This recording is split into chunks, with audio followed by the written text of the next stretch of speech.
नमस्कार दोस्तों, आप देख रहे हैं सिटी न्यूज़ मुंबई। मीरा भाईंदर शहर में उत्तन डंपिंग ग्राउंड में जहां एक और कचरे को लेकर आंदोलन और बदबू को लेकर लोगों में रोष है, वहीं पर प्रताप सरनाइक की नई संकल्पना से ये आप मेरे पीछे जो देख रहे हैं टू गो गाड़ी, यानी इस गाड़ी में गीला कचरा डालने के बाद प्रतिदिन 1.5 से 2 टन गीला कचरा डालने के बाद 15% इसके अंदर से खाद हर हफ्ते मतलब हर रोज़ मिलेगा। पहले दिन डालने के बाद 8वें दिन से ये उत्पादन देना शुरू करेगी मशीन, जिससे प्रतिदिन जो इसकी कैपेसिटी है उसके 15% इसमें से खत निकलने वाला है।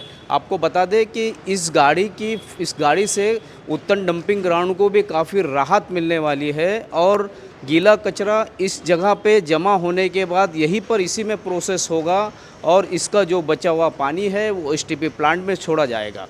इस संदर्भ में विधायक प्रताप सरनाइक का क्या कहना है, आइए जानते हैं। साथ ही कंपनी के डायरेक्टर जिन्होंने इस गाड़ी की इस वैन के बारे में डिटेल में जानकारी दी है, जानिए उनकी ज़ुबानी।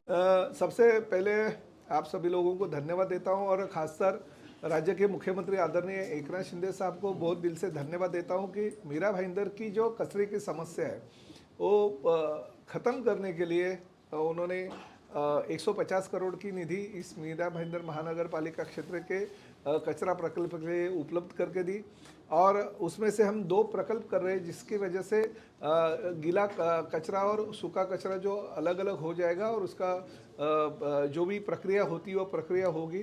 साथ ही में 20 टोगो वैन हम लोग ले रहे हैं।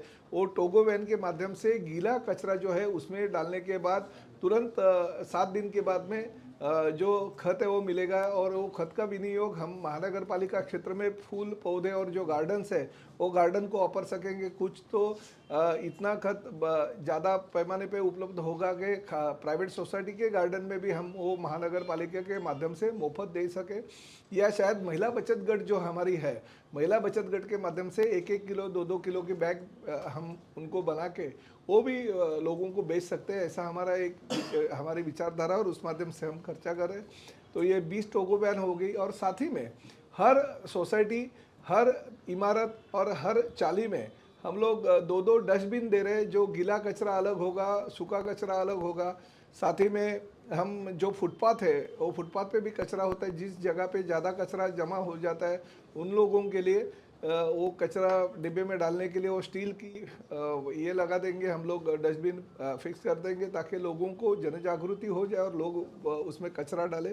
और 2 प्रकल्प हम ऐसे निर्माण करें कि जिसकी वजह से मीरा भाईंदर का कचरे की जो समस्या उसके ऊपर थोड़ी सी बहुत ही कम कचरा होगा, जिसकी वजह से डोंगरी जो उत्तन का डंपिंग ग्राउंड है उसमें जो कचरा सब जाता है तो वो कम हो जाएगा और उत्तन वासियों को, डोंगरी वासियों को जो तकलीफ होती है वो तकलीफ दूर हो जाएगी। खासकर मेरा यही कहना है कि आदरणीय पंतप्रधान नरेंद्र मोदी जी स्वच्छता दूत बन के पूरे दुनिया में अपने आप को ज़्यादा से ज़्यादा लोगों तक पहुंचा रहे हैं और भारत की जनता भी कोशिश कर रहे हैं कि ज़्यादा से ज़्यादा स्वच्छता हमारे घर में होगा। अगर हम हमारे घर के अंदर का शौचालय अच्छी तरह से रखते हैं तो हमारा कचरा जो है वो भी कूड़े में डालना उनका फ़र्ज़ बनता है। तो इस तरह से हम कोशिश कर रहे हैं कि ओड़ा माजुड़ा विधानसभा मतदार संघ का जो मीरा भाईंदर का क्षेत्र है और ठाणे का क्षेत्र है उसके लिए ये जो निधि शासन के माध्यम से मिली है उसका विनियोग अच्छी तरह से हो जाए। और साथ ही में मैं मुख्यमंत्री जी का भी धन्यवाद देता हूँ कि उन्होंने मीरा भाईंदर और ठाणे शहर के ऊपर बहुत ही ध्यान दिया और एक कचरे का प्रकल्प ज़्यादा से ज़्यादा कैसे शहरवासियों के हित के लिए हो ये इसकी उन्होंने कोशिश की और मुझे उन्होंने पैसे निधि की उपलब्धता करके दी। साथ ही में 2 अक्टूबर को गांधी जयंती है। गांधी जयंती के अवसर पे हम हर सोसाइटी चाली को जो डस्टबिन दे रहे हैं उसमें ही वो कचरा गीला और सूखा जो है अलग अलग कचरे डालना चाहिए, हमारा ये कहना है। उस माध्यम से हमारे पदाधिकारी हर सोसाइटी और चाली में जाएंगे और जन जागृति करने की कोशिश करेंगे। एक बात सही है कि लोगों में जितना हो सके उतनी जन जागृति होनी चाहिए, उतनी नहीं है, फिर भी हम कोशिश करेंगे ज़्यादा से ज़्यादा लोग इसमें इन्वॉल्व हो जाए और अपना पार्टिसिपेट वो लोग ले पाए। सर, आपकी योजना अच्छी है, लेकिन जब अमल की बात आती है तो हो नहीं पाता, अधिकारी मनपा उसके ऊपर अमल पूरी तरीके से कर नहीं पाती। दूसरा सवाल ये मेरा कि इसी सफाई से रिलेटेड जनता का टैक्स के पैसे से गीता जैन ने 10 कॉबलर मशीन यानी सफाई यंत्र दी थी, वो आज मार्केट से गायब है। इस तरीके की स्थिति आपके भी इस प्रोजेक्ट की ना हो, इसके लिए आप क्या उपाय योजना करने वाले हैं?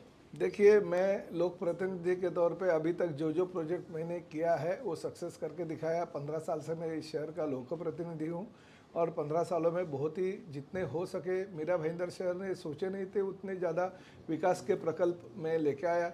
मीरा भाईंदर शहर के लोगों ने कभी कैशलेस हॉस्पिटल का सपना नहीं देखा था, वो पूरा कर दिया। मीरा भाईंदर शहर के लोगों ने कभी ऑडिटोरियम का सपना नहीं देखा था, वो पूरा हो गया। मीरा भाईंदर शहर के लोगों ने बाला साहब ठाकरे कला दालन का निर्मित का प्रस्ताव जो मैंने रखा था उसके बारे में सोचा नहीं था, वो भी कर दिया। तो लोक प्रतिनिधि के तौर पे कुछ हर चीज़ में तकलीफ़ें आती रहती है, मगर वो तकलीफ़ों को दूर करके हम आगे जाना चाहिए। और ये प्रकल्प देखिए, लोक प्रतिनिधि के तौर पे मेरी जिम्मेदारी है, मैं महानगर पालिका के अधिकारी और कर्मचारियों को वो चीज़ राज्य शासन के माध्यम से उपलब्ध करके दो।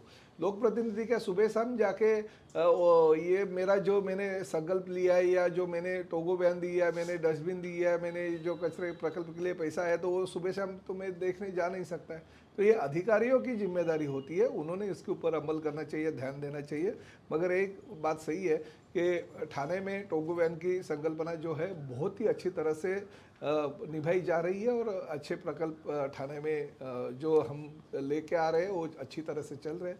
मीरा भाईंदर भी शहर पीछे नहीं होना चाहिए, इसलिए मैंने ये प्रकल्प लाया। और 150 करोड़ रुपए की जो राशि होती है और छोटी नहीं है, वो राशि के माध्यम से और मेरा अगर ओला माजरा विधानसभा मतदार संघ में अगर शून्य कचरे की मुहिम मैं गांधी जयंती के अवसर पे अगर कर रहा हूँ तो लोगों का प्रतिसाद भी मिलना उतना ही ज़रूरी है। जय वझाला है, मैं Lahas green India private limited का डायरेक्टर हूँ। ये हमारे कंपनी के managing director mister Sai Prasad Khanolkar हैं। ये जो गाड़ी है इसको टोगो बोलते हैं, treatment of waste on the go. ये आमदार प्रताप सरनाइक जी के निधि से और मुख्यमंत्री श्री एकनाथ शिंदे साहब के संकल्पना से ये गाड़ी बनाई गई है, तो इसको उनका विशेष मार्गदर्शन भी मिला है। तो ये जो गाड़ी है ये गीला कचरा किसी भी डंपिंग ग्राउंड या सेग्रीगेशन या कोई प्रोसेसिंग यूनिट में जाने नहीं देता है। जैसे लोगों के घर से कचरा आता है वो कचरे को इसके अंदर सेग्रीगेट करके इसी के पैनल पे सेग्रीगेट किया जाता है। जो गीला कचरा होता है जैसे कि फ़िश मार्केट हो गया, चिकन मार्केट हो गया, या छोटे स्लॉटर हाउसेज हो गए, या आपके गार्डन वेस्ट हैं, किचन वेस्ट है, या आपके बल्क वेस्ट जनरेटर्स जैसे होटल वाले हैं या मैरिज हॉल है, वहाँ का जो भी गीला सेग्रीगेटेड कचरा है वो इसके अंदर लिया जा सकता है। उसको लेने के बाद में इसके स्क्रू प्रेस होता है, स्क्रू प्रेस में इसका डी वाटरिंग प्रोसेस हो जाता है।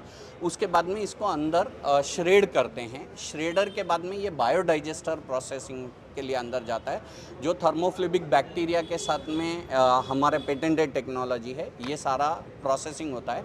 इसके अंदर आप हर दिन 1.5 टन कचरा डाल सकते हैं, गीला कचरा। तो आज डाला हुआ कचरा अगर सपोज आपने 1 टन डाला तो आपको 8वें दिन लगभग 10 से 15% का आउटपुट मिल जाता है। इनपुट का 10 से 15% आउटपुट मिलता है इसमें। तो जो इसका जो डी वाटरिंग प्रोसेस होता है वो भी हम लोग कहीं रास्ते में नहीं फेंकते हैं, उसको नीचे स्टोरेज है जो पूरा एसटीपी में ही छोड़ा जाता है फॉर द ट्रीटमेंट के लिए। ये पूरी टेक्नोलॉजी आईआईटी मुंबई की पेटेंटेड टेक्नोलॉजी साता के साथ में चलती है और इसको ये पूरा ग्रीन व्हीकल है, ये सीएनजी पे चलती है और रात के टाइम पे इसको जब पार्क किया जाता है तो उस टाइम पे ये इलेक्ट्रिकल कनेक्शन के ऊपर चलता है। और इसके अंदर आईओटी बेस्ड टेक्नोलॉजी है, जीपीएस ट्रैकर है, सीसीटीवी है और इसके ऊपर एसपीवी भी है, सोलर फोटोवोल्टिक टेक्नोलॉजी भी है। यानी जितना हम लोग नेचुरल वे में इसको जो प्रोसेसिंग कर सकते हैं वो सारा करने की कोशिश किया जाता है इसमें। और इसका जो कंपोस्ट है वो रेडी टू यूज़ होता है। आप किसी भी 1:10 के प्रपोर्शन में आप मट्टी में मिला के आप किसी भी बाग बगीचे खेत खलियान में कहीं पे भी इसका वापर कर सकते हैं। और ये आमदार प्रताप सरनाइक जी के निधि से उनके ही प्रयत्नों से हम लोगों ने ठाणे म्यूनसिपल कॉरपोरेशन में ये ऑलरेडी गाड़ियाँ दी हैं और काफ़ी टाइम से काम चल रहा है इसका। और श्री अंदर सरनाइक साहब के जो वार्ड है वहाँ पे जो उनका जो कॉन्स्टिट्यूंसी है येऊर और ओला माजीवाड़ा के जो है उसमें येऊर और शिवाई नगर को हम लोगों ने पूरा अभी कवर किया। ये एक गाड़ी में 3000 घरों का पूरा गीला कचरा आ जाता है इसके अंदर। बेसिकली अभी क्या है, कचरा डंपिंग ग्राउंड में जाता है, तो ये डिसेंट्रलाइज वेस्ट मैनेजमेंट सिस्टम है। यानी यहाँ की ये गाड़ी 3000 फ्लैट के बीच में घूमती रहेगी, ये 3000 फ्लैट के बाहर जाएगी नहीं। तो 3000 फ्लैट का जो भी गीला कचरा है, 100 kg कचरे में 60-65 kg कचरा जो गीला कचरा होता है, और वही सबसे ज़्यादा न्यूसेंस पैदा करता है, वही सब गंदगी पैदा करता है, बदबू वही से आती है। तो ये गाड़ी अगर 3000 फ्लैट में के बीच में अगर एक गाड़ी रहेगी तो ये गाड़ी का कचरा डंपिंग ग्राउंड में जाएगा ही नहीं, उधर के उधर उसका खाद बनेगा। तो विश्व की पहली ऐसी वैन है जिसमें गीला कचरा डालने के बाद खाद निकलने वाला है, और इसका यहाँ पे लोकार्पण किया गया है। इस तरीके की 20 गाड़ियाँ मीरा भाईंदर शहर को मिलने वाली है। और वहीं पर गीता जैन की कॉबलर मशीन जो कि 2 से 2.5 करोड़ की दी गई थी, शहर से गायब है। इसी तरह खबरों के लिए मेरे यानी शकील शेख, एकता पोद्दार के साथ बने रहे, देखते रहे सिटी न्यूज़ मुंबई।